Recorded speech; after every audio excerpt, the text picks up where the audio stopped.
नाजरीन, कल सुबह डोनाल्ड ट्रंप ने अपनी social media website the truth पर एक सख्त पैगाम जारी किया। उन्होंने लिखा है कि वो तमाम ममालिक जो इस वक्त जेट फ्यूल हासिल नहीं कर पा रहे, खुसूसन यूनाइटेड किंगडम जैसे ममालिक जिन्होंने ईरान के खिलाफ कार्रवाई में अमेरिका का साथ नहीं दिया, इनके लिए मेरे पास एक मशवरा है। ट्रंप ने कहा है कि जो ममालिक आबनाए हुर्मुज़ की सूरत हाल की वजह से मुश्किलात का शिकार हैं और जिन्होंने ईरान के खिलाफ कार्रवाई में हिस्सा नहीं लिया, उनके लिए दो रास्ते हैं। पहला ये कि वो अमेरिका से ईंधन खरीदे क्योंकि हमारे पास वाफर मिकदार में मौजूद है। दूसरा ये कि वो हिम्मत पैदा करें और खुद जाकर आबनाए हुर्मुज़ से अपना तेल हासिल करें। ट्रंप ने मजीद कहा है कि अब उन ममालिक को ये सीखना होगा अपने दिफा के लिए खुद लड़ना कैसे है, क्योंकि अमेरिका अब हमेशा की तरह इनकी मदद के लिए मौजूद नहीं होगा, बिल्कुल इसी तरह जैसे वो अमेरिका की मदद के लिए नहीं आए थे। याद रहे कि इस जंग के आगाज में ट्रंप ने बारहा दफा यूनाइटेड किंगडम से दरख्वास्त की थी कि वो ईरान के खिलाफ अमेरिका का साथ दें, लेकिन बरतानिया ने इसमें शामिल होने से इनकार कर दिया था। ट्रंप ने अपने पैगाम में ये भी दावा किया है कि ईरान को तकरीबन तबाह कर दिया गया है और मुश्किल काम मुकम्मल हो चुका है, अब बाकी ममालिक जाकर अपना दिल खुद हासिल करें। नाजरीन, दिलचस्प बात यह है कि अमेरिका का ये सबसे पुराना इत्तेहादी अब इसी लहजे में मुखातिब किया जा रहा है, लेकिन इसके बाद जो भी रद्द अमल सामने आया वो भी कम हैरान कुन नहीं। चंद घंटे पहले इटली ने एक बड़ा कदम उठाते हुए अमेरिकी जंगी तैयारे को सिसिली में वाक़िया एयरबेस इस्तेमाल करने से रोक दिया। ये फैसला इटली के वजीर दिफा ने किया और वाज़ेह पैगाम दिया कि अमेरिकी फौजी तैयारे सिसिली के सोगोनेला एयरबेस के जरिए मशरिकी वस्ता नहीं जा सकेंगे। ये एयरबेस नेटो के अहम तरीन स्ट्रेटेजिक मराकज में शुमार होता है और बहरा रूम में नेटो का एक बड़ा फौजी मरकज समझा जाता है।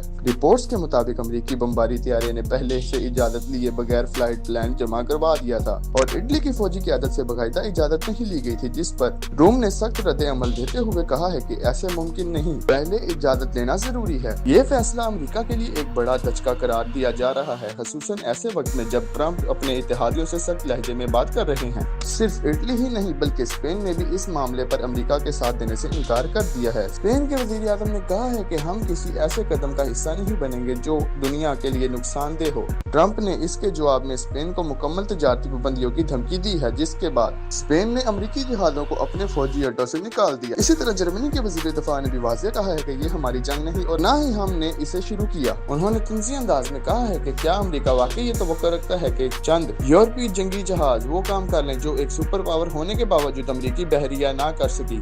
दिलचस्प बात यह है कि जिस आबनाए हुर्मुज़ को खुलवाने के लिए अमेरिका पूरी दुनिया से मदद मांग रहा है वो जंग से पहले खुली हुई थी। इधर महमूद कबीर ने कहा है कि जिस दुश्मन ने दावा किया था इसने ईरान की फिजाई बहरिया और मिसाइल निजाम तबाह कर दिया है, अब इसका मकसद सिर्फ आबनाए हुर्मुज़ को खुलवाना रह गया है जो जंग से पहले ही खुली हुई थी। अदाद-ओ-शुमार के मुताबिक अमेरिका इस जंग में 50 अरब डॉलर से ज्यादा खर्च कर चुका है और हजारों अहदाफ को निशाना बनाया जा चुका है, लेकिन इसके बावजूद स्ट्रेट ऑफ होर्मुज़ में जहाजों की आमदोरफ्त शदीद मुतासिर है और आलमी मईशत दबाव का शिकार है। ईरान की पार्लियामेंट ने इस दौरान आबनाए हुर्मुज़ के लिए एक नया टूल सिस्टम भी मुतारिफ करवाया है, जिसके तहत कुछ ममालिक के जहाज को गुजरने की इजाजत दी जाएगी जबकि बास पर पाबंदियां होंगी। इसी दौरान पाकिस्तान का किरदार भी आलमी सतह पर जेरे बहस आ रहा है। इसराइल के एक नुमाइंदे ने इल्जाम लगाया है कि आसिम मुनीर खित्ते में सफारती सरगर्मियों के जरिए अमेरिका और इसराइल के दरमियान फासला पैदा कर रहे हैं। कुछ तजियाकारों के मुताबिक पाकिस्तान इस वक्त खित्ते में मुमकिन अमन अमल का एक अहम किरदार बनकर सामने आ रहा है और यही वजह है कि बास ममालिक इस किरदार को शक की नजर से देख रहे हैं। नाजरीन, मौजूदा सूरत हाल इंतहाई पेचीदा हो चुकी है। एक तरफ अमेरिका अपने इत्तेहादियों से मदद मांग रहा है जबकि दूसरी तरफ कई और भी ममालिक इस जंग से खुद को दूर रखना चाहते हैं। अब देखना ये है कि आने वाले दिनों में ये कशीदगी मजीद बढ़ती है या कोई सिफारती हल निकलता है। इस सूरत हाल के बारे में आप क्या राय रखते हैं? अपनी राय कमेंट्स में जरूर शेयर करें। शुक्रिया।